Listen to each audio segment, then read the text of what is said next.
दोस्तों नमस्कार, रेडियो उड़ान पर आप सभी का स्वागत। मैं हूं आपके साथ आरजे पुनीत और रात के ठीक 9 बजते ही, बल्कि मुझे कहना चाहिए कि शुक्रवार के रात के 9 बजते ही मैं आपके साथ हाजिर हूं प्रोग्राम कम्युनिटी कलर्स में इस बार। और आप सभी को दीपावली, गोवर्धन पूजा, भाई दूज और छठ की हार्दिक शुभकामनाएं। हम आशा करते हैं, उम्मीद करते हैं कि त्योहारों का ये मौसम आपके लिए खुशियों भरा हो, मंगलमय हो और आपका पूरा जीवन आनंद से भर दे। तो प्रोग्राम कम्युनिटी कलर्स में आप सभी का स्वागत रेडियो उड़ान पर। इससे पहले कि हम कार्यक्रम में आगे बढ़ें, हम आपको बता दें कि इस बार से हम कार्यक्रम में एक नया सेगमेंट शुरू करने वाले हैं, जस्टिस कनेक्ट। ये सेगमेंट मिशन एक्सेसिबिलिटी और रेडियो उड़ान के संयुक्त प्रयास से आरंभ किया जा रहा है। इसमें आपको हमारे माननीय सुप्रीम कोर्ट और हाई कोर्ट की जो रीसेंट जजमेंट्स हैं उन्हें समराइज करके बताया जाएगा। तो प्रोग्राम में आखिर तक बने रहिए। ये सेगमेंट आपके लिए लेकर आएंगे मिशन एक्सेसिबिलिटी से राहुल बजाज आज के इस कार्यक्रम में, और रेडियो उड़ान और मिशन एक्सेसिबिलिटी का संयुक्त प्रयास सेगमेंट जस्टिस कनेक्ट। तो आइए बढ़ते हैं प्रोग्राम में आगे। सबसे पहले न्यूज हेडलाइंस।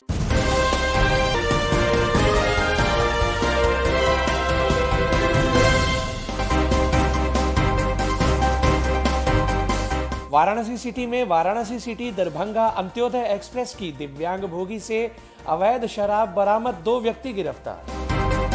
झारखंड के दुमका जिले के मुफस्सिल थाना क्षेत्र में आदिवासी मूक बधिर लड़की के साथ दुष्कर्म, पुलिस द्वारा युवक गिरफ्तार।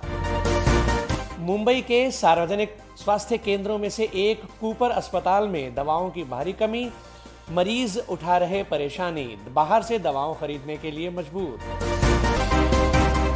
तेलंगाना के महबूबाबाद में शर्मसार कर देने वाला मामला, पेंशन के लिए गिड़गिड़ाती महिला की वीडियो बनाते दिखे विधायक। उच्चतम न्यायालय का मध्य प्रदेश उच्च न्यायालय को अपनी जजमेंट को लागू करने के लिए दिया गया 4 महीने का निर्देश, जिसमें कहा गया न्यायिक सेवाओं में दिव्यांगजन की भर्ती के लिए जजमेंट को लागू करे शीघ्र। अदालतों में शौचालयों की स्थिति से संबंधित स्थिति रिपोर्ट उच्चतम न्यायालय में दाखिल। और पुणे के दिव्यांग कल्याण विभाग द्वारा राज्य के दिव्यांगों के लिए कार्य कर रही अनेक संस्थाओं पर जवाबदेही सुनिश्चित करने के लिए प्रस्ताव पास।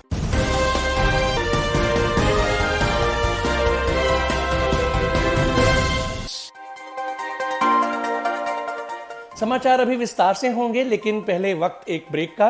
ब्रेक के बाद वापस आते हैं। सुनते रहिए program community colours only on radio Udaan, flight of life. कानूनी चुनौतियों का सामना करना कठिन है। अगर आप दिव्यांग हैं तो कानूनी मुद्दे और भी जटिल हो सकते हैं। इसीलिए हम लाए हैं आपके लिए justice connect. Justice connect, a pro bono legal advice, यानी निशुल्क कानूनी सलाह। हर गुरुवार शाम 5:30 से 6:30 बजे तक राहुल बजाज और अमर जैन जुड़ेंगे आपसे, ताकि आपको मिले एक अनुभवी, समर्पित और सर्वोत्तम न्याय मार्गदर्शन। जस्टिस कनेक्ट दिव्यांगजन के अधिकार, पारिवारिक न्याय, संपत्ति कानून और शिक्षा कानून में विशेषता रखता है। हर गुरुवार कॉल करें राहुल बजाज 9890281068 पर, अमर जैन 9892622230 पर। जस्टिस कनेक्ट, अब लीगल एड सबके लिए। क्या आप एक्सेसिबिलिटी के क्षेत्र में अपना करियर शुरू करना चाहते हैं या फिर अपनी स्किल्स को नए मुकाम तक ले जाना चाहते हैं? तो जरा ध्यान से सुनिए। बैरियर ब्रेक लेकर आया है एस लर्निंग, आपका अपना लर्निंग प्लेटफॉर्म, एक्सेसिबिलिटी की दुनिया का एक्सपर्ट। चाहे आप हो बिगिनर या प्रोफेशनल, यहाँ आपको मिलेंगे ऑन डिमांड इंटरैक्टिव कोर्सेज, वो भी अपनी ही रफ्तार से सीखने के लिए, इंडस्ट्री एक्सपर्ट्स की गाइडेंस और रियल वर्ल्ड इनसाइट्स के साथ। जल्द ही लॉग इन करें ace.barrierbreak.com पर। Subscribe for free and start with free Ace bites. Ace learning by Barrier Break. अब एक्सेसिबिलिटी सीखिए अपने ही अंदाज में।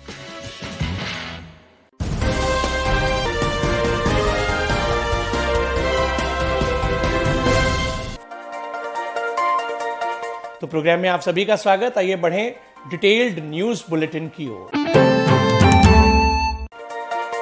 वाराणसी सिटी से दरभंगा अंत्योदय एक्सप्रेस गाड़ी संख्या 15,552 से लगभग 50,000 रुपए की कीमती अंग्रेजी शराब दिव्यांग भोगी से बरामद की गई। यह कार्रवाई आरपीएफ और सीबीआई के संयुक्त प्रयासों से हुई। मौके से 2 संविदा कर्मचारियों को भी पकड़ लिया गया, जिन्होंने रेलवे के पावर कार स्टाफ और सफाई कर्मचारी की जानकारी दी। जीआरपी की टीम शराब को कब्जे में लेकर अग्रिम कार्रवाई कर रही है।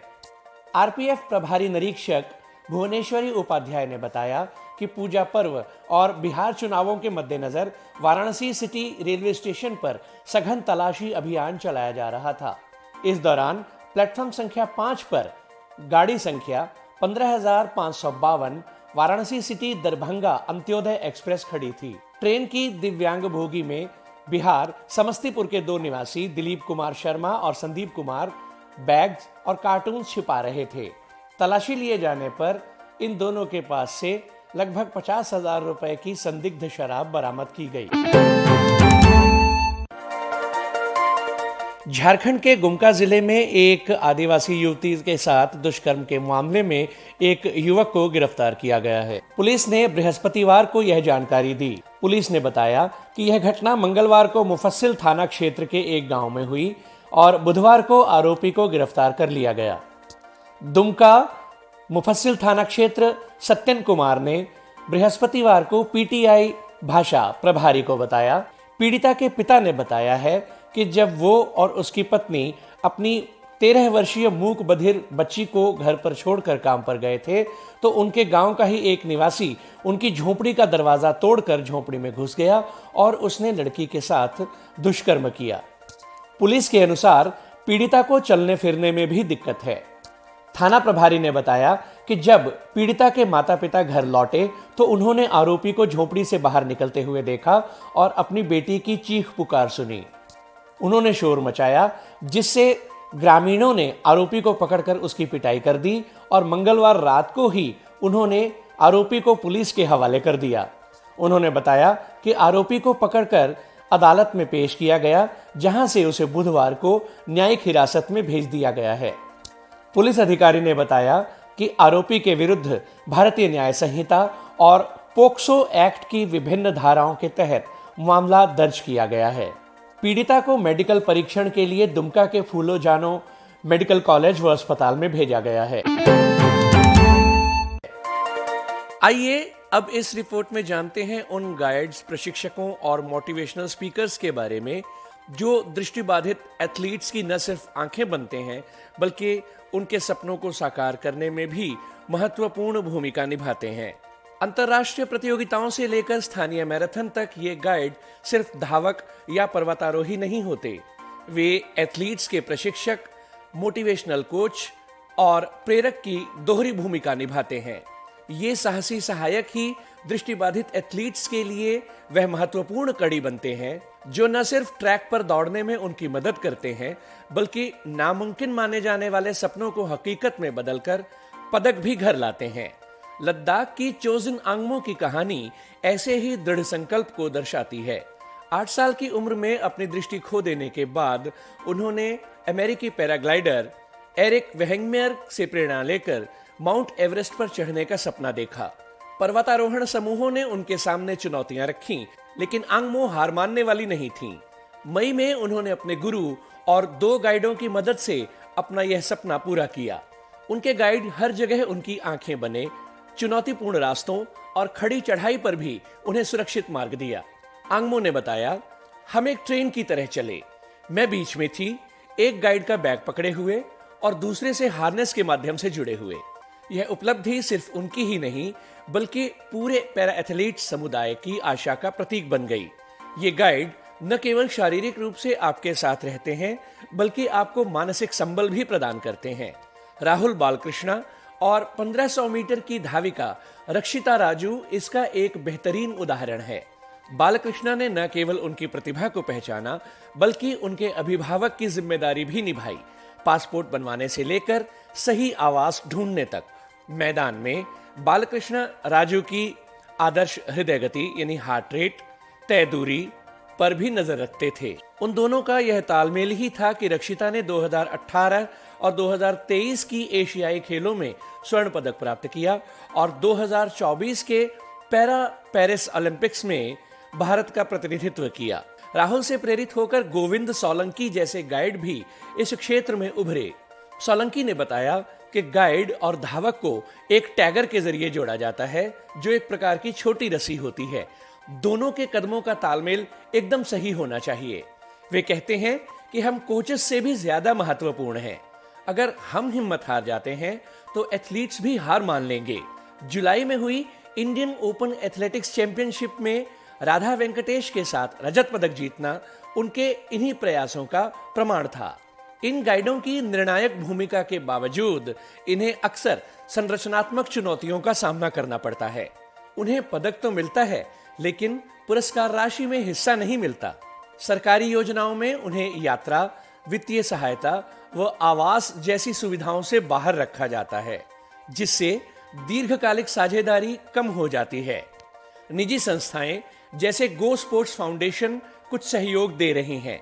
सोलंकी का मासिक वजीफा जो पहले 6,000 था, अब बढ़कर 16,200 रुपए हो गया है। हालांकि व्यापक जागरूकता व प्रोत्साहन की कमी अभी भी बनी हुई है। इस अंतर को पाटने के लिए एक धाविका भूमिका पटेल ने 2016 में गाइड रनर्स इंडिया की स्थापना की। यह पहल स्वयंसेवकों को पूल करती है और दिल्ली, मुंबई, बेंगलोर जैसे शहरों में फैल चुकी है। भूमिका पटेल कहती हैं, उनका उद्देश्य दाम पर नहीं बल्कि साझेदारी और तालमेल पर आधारित एक रनिंग कम्युनिटी बनाना है। इस समुदाय ने गणेश मूर्ति जैसे लोगों का जीवन बदल दिया है, जिन्होंने किसी न किसी आनुवांशिक रोग के कारण अपनी दृष्टि खो दी थी। निराशा से निकलकर वे आंध्र प्रदेश से बेंगलुरु आए और हाफ मैराथन में भाग लेना शुरू किया। गाइड रनर्स इंडिया से जुड़ने के बाद उनके गाइड्स ने उन्हें बड़े सपने देखने के लिए प्रेरित किया। मूर्ति कहते हैं, जब मैंने पहली बार दौड़ना शुरू किया तो मैं थक गया था, क्योंकि मुझे धीमे चलने की आदत थी, लेकिन मेरे गाइड्स ने मुझे हमेशा प्रेरित किया। इस साल की शुरुआत से वे लगभग आधा दर्जन मैराथन पूरी कर चुके हैं। हर बार फिनिशिंग लाइन पार करते समय वह यह महसूस करते हैं कि इस समुदाय में जुड़ने से ही उन्हें अपनी वास्तविक क्षमताओं का पता चला है। मुंबई के प्रमुख सार्वजनिक स्वास्थ्य केंद्रों में से एक कूपर अस्पताल में पिछले 6 महीने से दवाओं की भारी कमी देखी जा रही है, जिससे मरीजों को हजारों रुपए खर्च करने पड़ रहे हैं। मानसिक रोगों की दवाओं से लेकर एंटीबायोटिक्स और यहां तक कि एंटी रेबीज टीके तक स्टॉक में नहीं हैं। मुंबई के अंधेरी के अनंता सरदार अपने मानसिक रूप से दिव्यांग बेटे 19 वर्षीय सुजय सरदार के लिए नियमित रूप से कूपर अस्पताल से मनोचिकित्सक दवाएं लेते हैं। सुजय 2024 से मनोरोग संबंधी देखभाल के लिए कूपर अस्पताल के अधीन है। अनंता ने बताया कि पिछले 6 महीने से शायद ही उन्हें अस्पताल से कोई दवा मिली हो। उन्होंने अपनी पीड़ा व्यक्त करते हुए कहा, अक्टूबर को मुझे अपने पश्चिम बंगाल के गांव के लिए निकलना था। डॉक्टर ने 2 महीने की दवाएं लिखी, क्योंकि उन्हें वहां पाना मुश्किल है। जब मैं औषधालय गया तो उन्होंने बताया कि स्टॉक में नहीं है। बाद में कर्मचारी ने बताया कि ये दवाएं केवल भर्ती मरीज को ही दी जाती हैं, ओपीडी को नहीं। मेरे पास उन्हें बाहर से खरीदने के अलावा कोई विकल्प नहीं था। अनंता, जो कि दिहाड़ी और छोटे मोटे काम करके अपना गुजारा करते हैं, उनके लिए यह खर्च असहनीय है। उन्होंने बताया कि बेटे की मनोचिकित्सक दवाओं की एक शीट की कीमत 450 रुपए है और पाचन संबंधी गोलियां और दूसरे सप्लीमेंट्स अलग हैं। उन्होंने सवाल उठाया, हम सस्ते इलाज और बेहतर सुविधाओं के लिए सार्वजनिक अस्पतालों में जाते हैं, वे दवाएं लिखते हैं और लेकिन दवाएं मिलती नहीं, दवाएं बाहर से खरीदनी पड़ती हैं, फिर क्या फायदा है? और यह कमी केवल मनोचिकित्सक दवाओं तक ही सीमित नहीं है, मूलभूत दवाओं की भी अस्पताल में कमी है। पिछले सप्ताह अपनी तीसरी एंटी रेबीज खुराक लेने आई एक महिला को भी वापस लौटना पड़ा। महिला ने कहा कि अस्पताल की ओर से उसे वीएन देसाई अस्पताल जाने को कहा गया, क्योंकि स्टॉक नहीं था। वरिष्ठ डॉक्टर ने पुष्टि की कि आपूर्ति श्रृंखला में लगातार कमी आई है। उन्होंने बताया कि बुनियादी चीजें जैसे सेलाइन, इंजेक्शंस, बैंडेजेस भी कभी कभी उपलब्ध नहीं होते हैं। मरीजों को अक्सर बाहर से खरीदने को कहा जाता है। बीएमसी संचालित एक और अस्पताल के एक अधिकारी ने इस देरी के लिए खरीद प्रक्रिया और टेंडर प्रक्रिया को जिम्मेदार ठहराया। अधिकारी ने बताया कि स्टॉक खत्म होने के बाद नए टेंडर जारी करने में समय लगता है।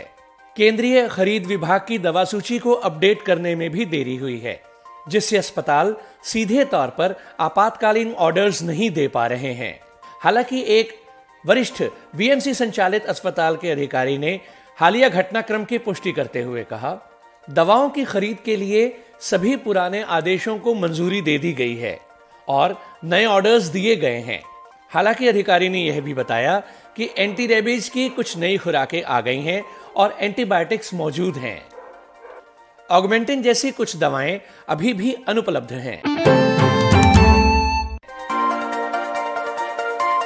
दिल्ली सरकार ने राष्ट्रीय राजधानी दिल्ली में अपने 5 आवासीय गृहों में रहने वाले बौद्धिक अक्षमताओं वाले व्यक्तियों के लिए उचित प्रबंधन व देखभाल के लिए 758 नए पदों की घोषणा सामाजिक न्याय एवं अधिकारिता विभाग के अंतर्गत की है। एक आधिकारिक परिपत्र के अनुसार इसका उद्देश्य सरकारी सुविधाओं में सुधार लाना, आवश्यक पर्यवेक्षण प्रदान करना और पर्याप्त स्टाफ प्रदान करना है। इन सुविधाओं में रोहिणी का Asha Kiran home, jail road व दल्लूपुरा में स्थित केंद्र तथा नजफगढ़ जैसे स्थान शामिल हैं। चयनित पदों में अधिकतर भर्तियां सीधे तौर पर इन आवासीय केंद्रों में रहने वाले बौद्धिक रूप से अक्षम व्यक्तियों की देखभाल के लिए की जाएंगी। इनमें केयर गिवर या हाउस आंटी के पदों के लिए सबसे अधिक 450 पद स्वीकृत किए गए हैं। इसके अलावा 189 केयरटेकर परिचर पदों को भी मंजूरी दी गई है। उचित प्रबंधन के लिए 16 मैट्रन या हाउस फादर या मदर और 14 कल्याण अधिकारियों के पद भी शामिल हैं। शीर्ष स्तर पर 2 पद अधीक्षकों अर्थात सुपरिटेंडेंट्स के भी स्वीकृत किए गए हैं। इन केंद्रों के सुचारू संचालन व निवासियों के उचित विकास के लिए अन्य प्रशासनिक पदों को भी मंजूरी मिली है। रसोइयों व खानपान के लिए 11 रसोइयों और 40 रसोई सहायकों की भी नियुक्ति होगी। कपड़ों की धुलाई व देखभाल के लिए 11 धोबी व धोबिनों, वॉशरमैन और वॉशरमैन के पदों को भी स्वीकृत किया गया है। व्यावसायिक व शिल्प गतिविधियों को बढ़ावा देने के लिए 12 वोकेशनल इंस्ट्रक्टर्स के पदों को स्वीकृत किया गया है। प्रशासनिक सहयोग के लिए लोअर डिवीजन क्लर्क व अपर डिवीजन क्लर्क के 4 पद स्वीकृत हैं। दिल्ली सरकार का यह फैसला बौद्धिक दिव्यांगजन व्यक्तियों के लिए एक सुरक्षित वातावरण प्रदान करने की दिशा में एक महत्वपूर्ण कदम है, विशेष रूप से उन केंद्रों में जहां कर्मचारियों की कमी की शिकायतें सामने आती रही हैं। दिव्यांग बच्चों की शिक्षा और उनके कल्याण के लिए की गई एक महत्वपूर्ण पहल के रूप में पंजाब के 382 से अधिक स्पेशल एजुकेटर्स ने जालंधर की फिजियोथेरेपी वर्कशॉप में अपने प्रैक्टिकल स्किल्स और नॉलेज को बढ़ाने के लिए भाग लिया। यह वर्कशॉप महानिदेशक स्कूल शिक्षा अरविंद केएम के निर्देशन में करवाई गई थी और इसका उद्घाटन एलपीयू के professor vice chancellor Loewi Raj Gupta, जिला शिक्षा अधिकारी ममता बजाज, उप जिला शिक्षा अधिकारी प्राथमिक शिक्षा कपूरथला बलविंदर सिंह बट्टू और एलपीयू के कार्यकारी डीन सौरभ लखनपाल ने किया। एलपीयू के विशेषज्ञों ने सेरेब्रल पॉलिसी, मस्कुलर डिस्ट्रॉफी जैसी शारीरिक समस्याओं को समझने, ऑटिज्म और लर्निंग डिसेबिलिटी वाले बच्चों के लिए प्रभावी शिक्षण क्षमता विकसित करने और लिखने पढ़ने जैसी कक्षा गतिविधियों के लिए विशेष उपकरणों के प्रयोग पर सेशंस आयोजित किए। शिक्षकों को मोटर कौशल विकास, दैनिक जीवन की गतिविधियों एडीएल व विद्यालयों में बाधा रहित एनवायरनमेंट बनाने के तरीकों के प्रति भी जागरूक बनाने का प्रयास किया गया। डिटेल्ड न्यूज बुलेटिन अभी जारी है, वक्त छोटे से ब्रेक का। ब्रेक के बाद लौटते हैं। सुनते रहिए program community colours only on radio Udaan, a flight of life.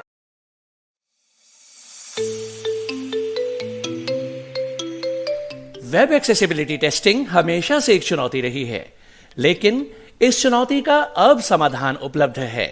Barrier Break का एली इंस्पेक्ट ब्राउजर एक्सटेंशन।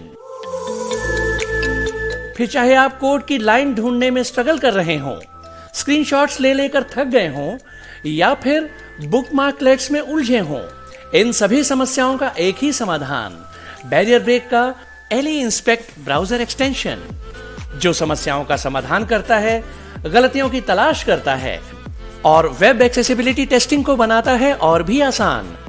इस एक्सटेंशन को इस्तेमाल करने के लिए आज ही लॉगिन करें www.barrierbreak.com/eliinspect www.barrierbreak.com/A11YINSPECT। ये एक्सटेंशन क्रोम और एज जैसे मेजर ब्राउजर्स के लिए उपलब्ध है। बैरियर ब्रेक का Ally Inspect browser extension, web accessibility testing का उत्कृष्ट समाधान। मित्र ज्योति बेंगलोर पिछले 34 वर्षों से दृष्टिबाधितों एवं विकलांगजन की शिक्षा, ज्ञानार्जन एवं उन्हें पुनर्वास सुविधाएं प्रदान करने में सक्रिय रहा है। मित्र ज्योति यह मानता है कि प्रत्येक व्यक्ति को अपनी विकलांगता के बावजूद एक संतोषप्रद जीवन जीने का अधिकार है। हम अपने विभिन्न कार्यक्रमों के माध्यम से दृष्टिबाधितों को स्वतंत्र एवं आत्मनिर्भर बनाने का कार्य करते हैं। मित्र ज्योति संस्थान डिजिटल साक्षरता, रोजगार के अवसर तथा महिलाओं के लिए उच्च शिक्षा का समर्थन करते हुए ब्रेल, टेक्स्ट व ऑडियो में पुस्तकें प्रदान करता है, जैसे MP3, EPUB व EPAT। मित्र ज्योति से संपर्क करने के लिए हमें कॉल करें 08022587623 और 08022587625। ज्यादा जानकारी के लिए विजिट करें हमारी वेबसाइट mitrajyoti.org। एम्पावर विद मित्र ज्योति।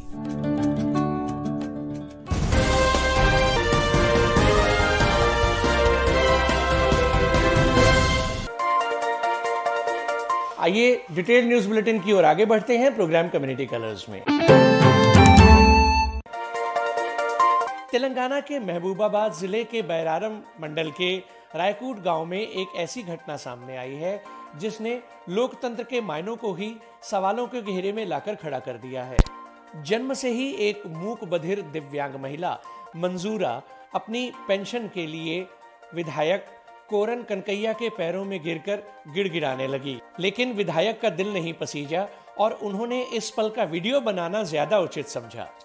मंजूरा पिछले 2 साल से अपनी पेंशन के लिए दर दर भटक रही है। उनका कहना है कि वे जन्म से ही मूक और बधिर हैं और 2 साल पहले उनके पति का हार्ट अटैक से निधन हो गया था। आर्थिक तंगी के कारण वे अपना जीवन यापन करने के लिए संघर्ष कर रही हैं।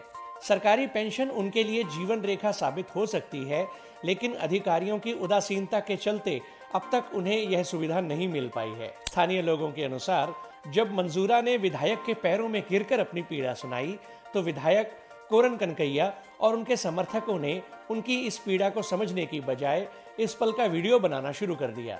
इस घटना का वीडियो सोशल मीडिया पर वायरल हो गया, जिसमें दिख रहा है कि कैसे विधायक कोरन कनकैया और उनके समर्थक महिला की पीड़ा का फायदा उठाकर अपनी सियासी रोटियां सेकने में लगे हुए हैं। यह घटना तेलंगाना में कांग्रेस सरकार के गरीबों और जरूरतमंदों के प्रति उदासीन रवैये को दर्शाती है। पिछले कुछ महीनों में ऐसे कई मामले सामने आए हैं जहां जनप्रतिनिधियों ने गरीबों और जरूरतमंदों की समस्याओं को नजरअंदाज किया है। स्थानीय सामाजिक कार्यकर्ताओं का कहना है कि यह उस व्यवस्था पर प्रश्न खड़ा करती है जहां जनप्रतिनिधि गरीबों और जरूरतमंदों की समस्याओं को सुनने की बजाय उनकी पीड़ा का मजाक बनाते हैं। विधायक कोरन कनकैया की ओर से इस संबंध में अब तक कोई आधिकारिक बयान जारी नहीं किया गया है, लेकिन उनके कुछ समर्थकों का सोशल मीडिया पर यह दावा है कि मंजूरा को पेंशन दिलाने की प्रक्रिया चल रही है। हालांकि स्थानीय लोगों का कहना है कि यह सिर्फ एक बहाना है और विधायक को इस संदर्भ में कोई ठोस कदम उठाते हुए अब तक नहीं देखा गया है। महाराष्ट्र सरकार ने राज्य की विभिन्न स्वास्थ्य सेवाओं को एकीकृत करने के लिए एक वॉर रूम बनाने का निर्णय लिया है। यह पहल मुख्यमंत्री श्री देवेंद्र फडणवीस के निर्देश पर आरंभ की गई है, जो गरीब तथा जरूरतमंद मरीजों को मुफ्त अथवा रियायती दरों पर इलाज सुनिश्चित करेगी। यह war room chief minister health fund और चैरिटेबल ट्रस्ट हेल्प डेस्क के अधीन कार्य करेगा। महाराष्ट्र इंस्टीट्यूशन ऑफ ट्रांसफॉर्मेशन मित्र के सीईओ और पूर्व आईएएस अधिकारी परवीन परदेशी को इसकी स्थापना व संचालन का जिम्मा सौंपा गया है।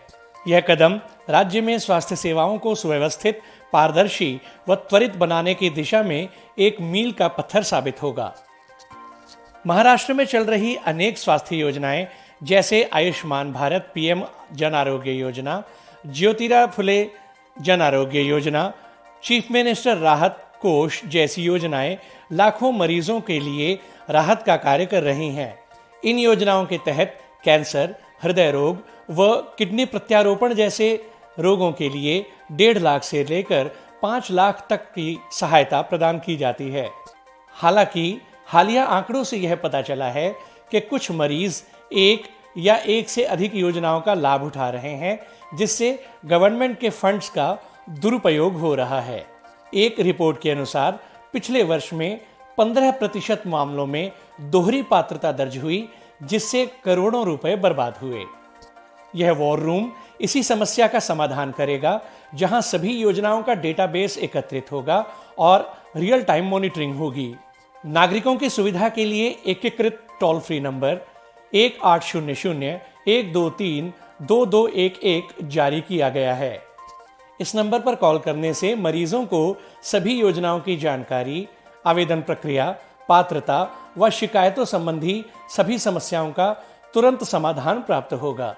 यह वॉर रूम सभी आवेदनों की ऑनलाइन ट्रैकिंग करेगा, जिससे पारदर्शिता बढ़ेगी। महाराष्ट्र इंस्टीट्यूशन ऑफ ट्रांसफॉर्मेशन मित्र के सीईओ व पूर्व आईएएस अधिकारी परवीन परदेशी ने बताया, यह वॉर रूम समस्त स्वास्थ्य सेवाओं को एकीकृत करेगा। हम डिजिटल प्लेटफॉर्म्स के जरिए डुप्लीकेट क्लेम्स को रोकेंगे और वास्तविक लाभार्थियों तक इनका लाभ पहुंचाएंगे।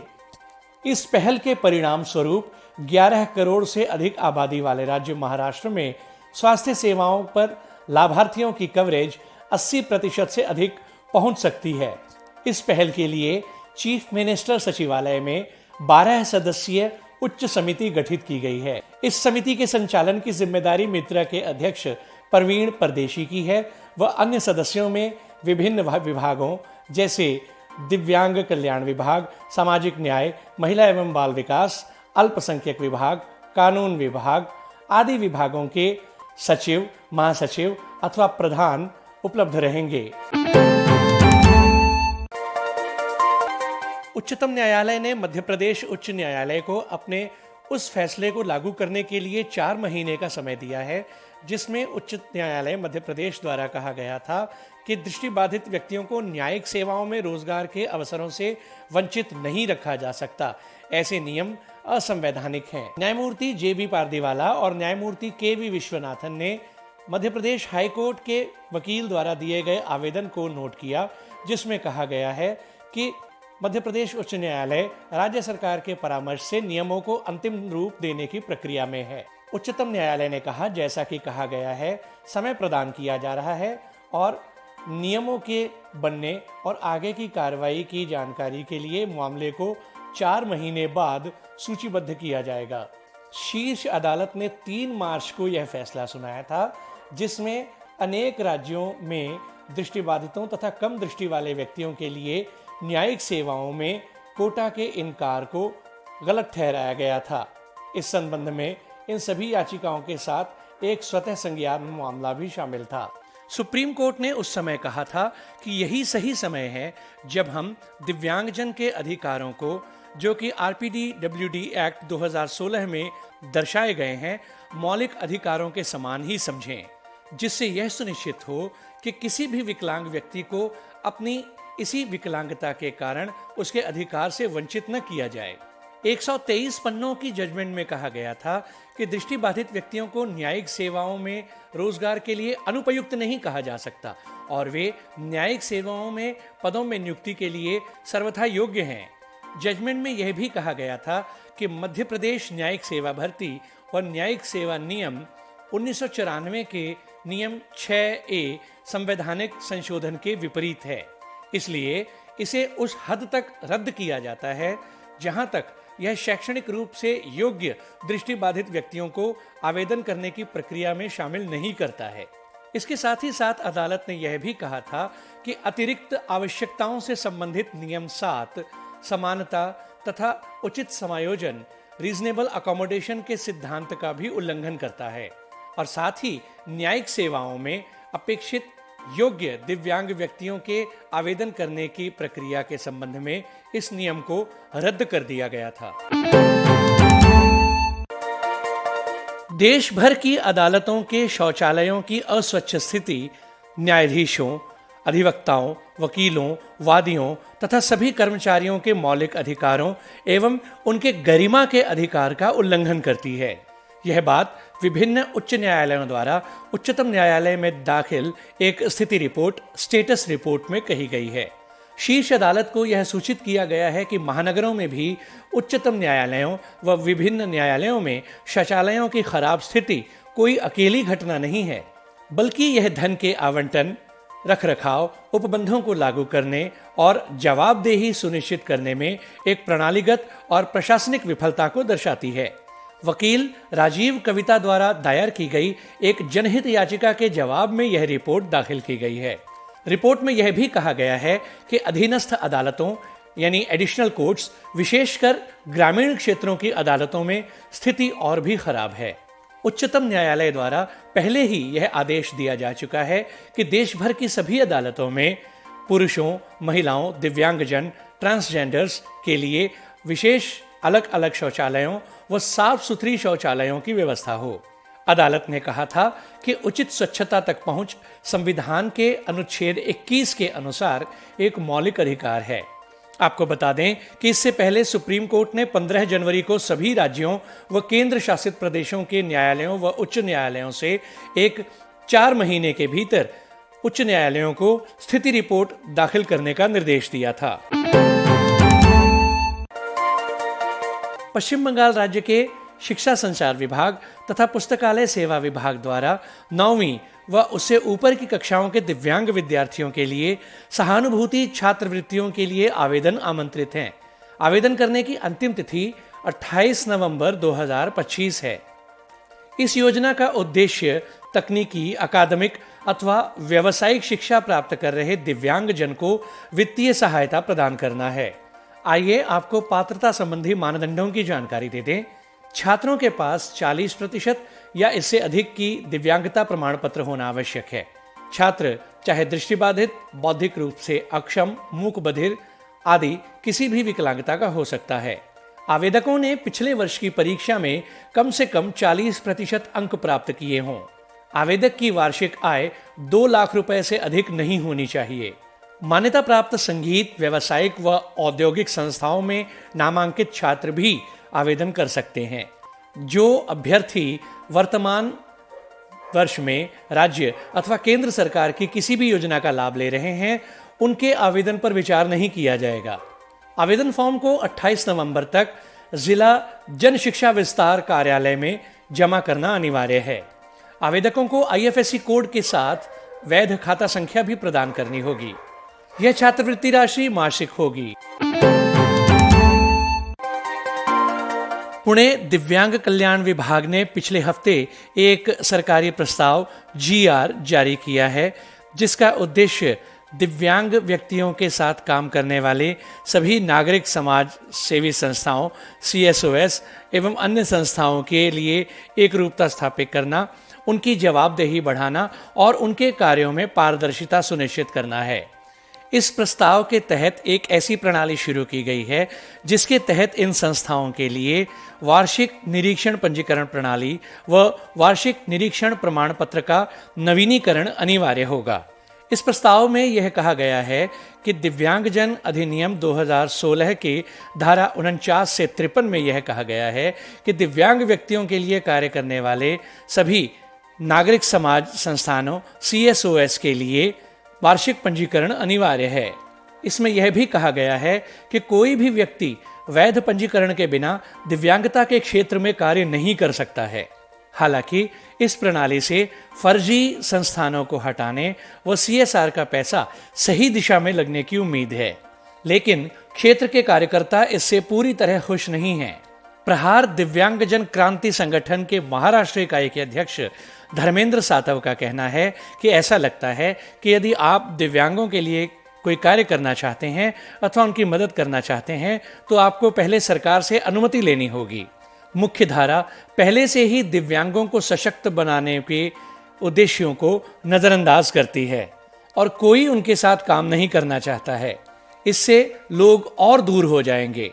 सातव ने हालांकि यह भी स्वीकार किया कि फर्जी संगठन हैं जो मदद के नाम पर बड़े दाम लेते हैं, लेकिन उन्होंने यह तर्क दिया कि व्यक्तियों को इस प्रकार के नियमों में शामिल नहीं किया जाना चाहिए और 1 लाख रुपए से कम वार्षिक टर्नओवर वाले संगठनों को इससे छूट दी जानी चाहिए। उन्होंने कहा कि 1 लाख रुपए से अधिक वार्षिक टर्नओवर वाले संगठनों को वार्षिक पंजीकरण के लिए कहा जाना चाहिए, लेकिन व्यक्तियों और छोटे संगठनों को सरकारी अनुमोदन की पीड़ा से दूर रखा जाना चाहिए, वरना ऐसे छोटे संगठन लाल फीताशाही के जंगल में फंस जाएंगे। ऐसा होने से भ्रष्टाचार बढ़ेगा। इस प्रस्ताव के अनुसार सभी संगठनों को न्यूनतम कर्मचारी व सभी मानदंड पूरे करने होंगे व वार्षिक पंजीकरण कराना होगा। साथ ही उन्हें पिछले 3 वर्षों में ऑडिट की गई जानकारी व इस क्षेत्र में कार्य करने की वित्तीय क्षमता दिखानी होगी। संस्थानों का वर्ष में कम से कम 1 बार निरीक्षण किया जाएगा। तो डिटेल न्यूज बुलेटिन के बाद वक्त एक और छोटे से ब्रेक का। ब्रेक के बाद मिलेंगे सेगमेंट जस्टिस कनेक्ट के साथ। सुनते रहिए program community colours only on radio Udaan a flight of life. एक सफल और स्वतंत्र जीवन में दृष्टिहीनता कोई बाधा नहीं होती, लेकिन कैसे? NFB कर्नाटक की मदद से। ये आपको देता है पर्सनल असिस्टेंस और ट्रेनिंग प्रोग्राम्स, जिससे आप महसूस करेंगे एम्पावर्ड और आत्मनिर्भर। NFB कर्नाटक की एड्स एंड अप्लायंसेस सर्विस आपको देती है एक उज्जवल कल के लिए आवश्यक उपकरणों तक पहुंच। इतना ही नहीं, NFB कर्नाटक की ब्रेल कम टॉकिंग लाइब्रेरी है सभी के लिए सुलभ पुस्तकों का भंडार। इस टॉकिंग लाइब्रेरी के साथ जिंदगी का आनंद उठाएं। NFB की इंफॉर्मेशन एंड काउंसलिंग सर्विसेज आपको देंगी सटीक जानकारी और विशेषज्ञों से मार्गदर्शन। इतना ही नहीं, NFB की लीगल और सिविल एडवोकेसी सर्विस आपको रूबरू कराएगी अपने अधिकारों से एक समानतापूर्ण दृष्टिकोण से। घर बैठे पाइए जॉब ओपनिंग्स पर ऑथेंटिक जानकारी। जी हाँ, NFB कर्नाटक आपको देता है SMS job alert service. NFB Karnataka सही मायनों में बना है दृष्टिबाधितों की आवाज। हम आवश्यक सहायता और सुलभ पुस्तकालयों से लेकर वकालत और करियर के अवसरों तक एक अधिक समावेशी समाज बनाने के लिए समर्पित है। आज ही हमसे संपर्क करें 08023484794 पर, या फिर आप कॉल कर सकते हैं 9916368800 पर। अधिक जानकारी और सकारात्मक बदलाव का हिस्सा बनने के लिए nfbkarnatak.org पर जाएं। NFB Karnataka, voice of the visually impaired.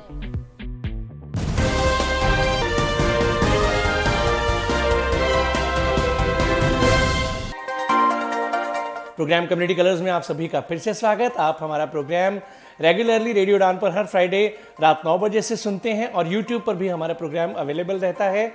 इसके साथ साथ आप हमारे फेसबुक पेज को लाइक कीजिए, यूट्यूब चैनल को सब्सक्राइब कीजिए और लिंक्डइन और एक्स पर हमें फॉलो कीजिए। हमारे साथ बने रहिए। हमारे प्रोग्राम्स के लिए आप अपना फीडबैक हमें ज़रूर पहुंचाइए। हमारी ऐप्स प्ले स्टोर और ऐप स्टोर दोनों पर अवेलेबल हैं, जहां पर आप हमें लगातार सुन सकते हैं। इसके अलावा बहुत सारे थर्ड पार्टी प्लेटफॉर्म्स जैसे Google home, Alexa, tune in, Renova music के जरिए भी आप हमें सुन सकते हैं। तो इन बातों के साथ अब बढ़ते हैं आगे। हमारा इस बार का नया segment justice connect. Hello and welcome to this short clip which is part of the Justice Connect series, जो मिशन एक्सेसिबिलिटी और रेडियो उड़ान की कोलैबोरेशन है। उसमें one feature that we are offering is a summary of recent judgments on disability rights in a simplified way so that आपको पता चल सके कि ये जजमेंट आपकी डे टू डे लाइफ में कैसे अप्लाई करती है। आज हम बात कर रहे हैं दिल्ली हाई कोर्ट की जो रीसेंट जजमेंट आई है Mudit Gupta versus airport authority of India के केस में। ये केस के फैक्ट्स ऐसे थे कि 3 लोगों ने अप्लाई किया था लॉ रिसर्चर के पोस्ट के लिए in the airport authority of India, और ये तीनों ब्लाइंड लोग थे। इन लोगों को जब सिलेक्शन हो गया इनका डॉक्यूमेंट वेरिफिकेशन के स्टेज में, उनको कहा गया कि आपका एक मेडिकल इवैल्यूएशन होगा, और उस मेडिकल इवैल्यूएशन में इनको इनएलिजिबल ठहराया गया। उसकी वजह ये थी कि AAI ने ये आर्ग्यूमेंट लिया कि seeing is an essential requirement for the post in question. वैसे तो ये ब्लाइंड लोगों के लिए आइडेंटिफाइड थी पोस्ट, बट उसमें एक सीइंग का रिक्वायरमेंट था। तो इन लोगों ने कहा कि अगर कोई ब्लाइंड है तो वो नेचुरली देख तो पाएगा नहीं, इसलिए वो रिक्वायरमेंट वो नहीं मीट कर पाएंगे। इस वजह से इन लोगों को इनएलिजिबल ठहरा दिया गया। इस चीज़ को इन लोगों ने दिल्ली हाई कोर्ट में चैलेंज किया था। कोर्ट ने AAI की जो स्टैंड था उसको सेट असाइड कर दिया और कहा कि टोटली इनअप्रोप्रिएट स्टैंड है। 3-4 इम्पॉर्टेंट चीज़ें इस जजमेंट की ये हैं कि नंबर 1, कोर्ट ने ये कहा कि जो सीइंग वाली रिक्वायरमेंट है दैट डजंट जस्ट मीन कि आप आईज के थ्रू देख पाओ। उन्होंने एक्चुअली ये एनालाइज किया कि इंसान देखता कैसे है, कि रेटिना जो है या ब्रेन जो है वो इंफॉर्मेशन प्रोसेस करता है। Eye is only a way through which to process that. ज़रूरी नहीं है कि जिसकी आईज काम नहीं करती वो देख नहीं सकता, असिस्टिव टेक्नोलॉजी के थ्रू भी इंसान देख सकता है। और कोर्ट ने मिस्टर रुंगटा का एग्जाम्पल लिया जो ये केस आर्ग्यू कर रहे थे कि अगर ये सीइंग वाली रिक्वायरमेंट अप्लाई की जाए तो वो तो खुद एक सीनियर लॉयर हैं, बट वो भी इस पोस्ट के लिए एलिजिबल नहीं होंगे अप्लाई करने के लिए, बिकॉज इन लोगों ने ये सीइंग की रिक्वायरमेंट इम्पोज की है। दूसरी चीज़ कोर्ट ने ये कही कि जो नोट 8 है DPWD के ऑफिस मेमोरेंडम का 4 जनवरी 2021 का, उसमें ये कहा गया है कि कोई भी एस्टैब्लिशमेंट खुद की तरफ से मेडिकल इवैल्यूएशन कर सकती है सिलेक्टेड कैंडिडेट्स की। तो कोर्ट ने ये कहा कि मेडिकल असेसमेंट ना करते हुए आपका फोकस रीजनेबल अकोमोडेशन और एनेबलिंग एनवायरनमेंट क्रिएट करने में होना चाहिए, और उसकी तरफ जो भी स्टेप्स हैं आपको वो लेने होंगे। तीसरा एक आर्ग्यूमेंट AAI ने ये लिया था कि जिन लोगों ने एग्जाम में पार्टिसिपेट कर लिया है उसकी वैलिडिटी वो अब चैलेंज नहीं कर सकते। ये आर्ग्यूमेंट काफ़ी बार की जाती है। इस चीज़ के जवाब में कोर्ट ने कहा कि ये आर्ग्यूमेंट फ्लॉड है, बिकॉज अल्टीमेटली अगर वो रिक्वायरमेंट ही लीगली अनसाउंड है तो उसको कभी भी चैलेंज किया जा सकता है।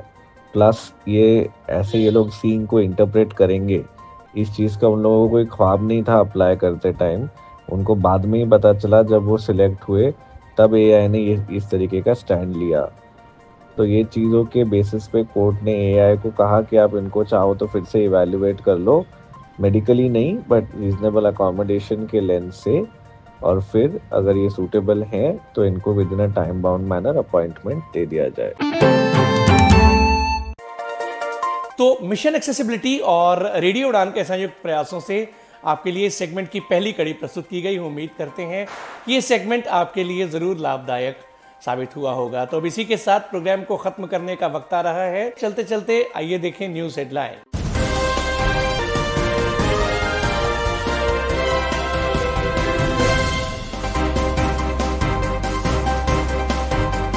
वाराणसी सिटी में वाराणसी सिटी दरभंगा अंत्योदय एक्सप्रेस की दिव्यांग भोगी से अवैध शराब बरामद, 2 व्यक्ति गिरफ्तार। झारखंड के दुमका जिले के मुफस्सिल थाना क्षेत्र में आदिवासी मूक बधिर लड़के के साथ दुष्कर्म, पुलिस द्वारा युवक गिरफ्तार। मुंबई के सार्वजनिक स्वास्थ्य केंद्रों में से एक कूपर अस्पताल में दवाओं की भारी कमी, मरीज उठा रहे परेशानी, बाहर से दवाओं खरीदने के लिए मजबूर। तेलंगाना के महबूबाबाद में शर्मसार कर देने वाला मामला, पेंशन के लिए गिड़गिड़ाती महिला की वीडियो बनाते दिखे विधायक। उच्चतम न्यायालय का मध्य प्रदेश उच्च न्यायालय को अपनी जजमेंट को लागू करने के लिए दिया गया 4 महीने का निर्देश, जिसमें कहा गया न्यायिक सेवाओं में दिव्यांगजन की भर्ती के लिए जजमेंट को लागू करे शीघ्र। अदालतों में शौचालयों की स्थिति से संबंधित स्थिति रिपोर्ट उच्चतम न्यायालय में दाखिल। और पुणे के दिव्यांग कल्याण विभाग द्वारा राज्य के दिव्यांगों के लिए कार्य कर रही अनेक संस्थाओं पर जवाबदेही सुनिश्चित करने के लिए प्रस्ताव पास। तो इसी के साथ मुझे यानी पुनीत को आज का प्रोग्राम खत्म करने की दीजिए इजाजत। बाय, गुड नाइट, शब खैर, जय हिंद, जय भारत।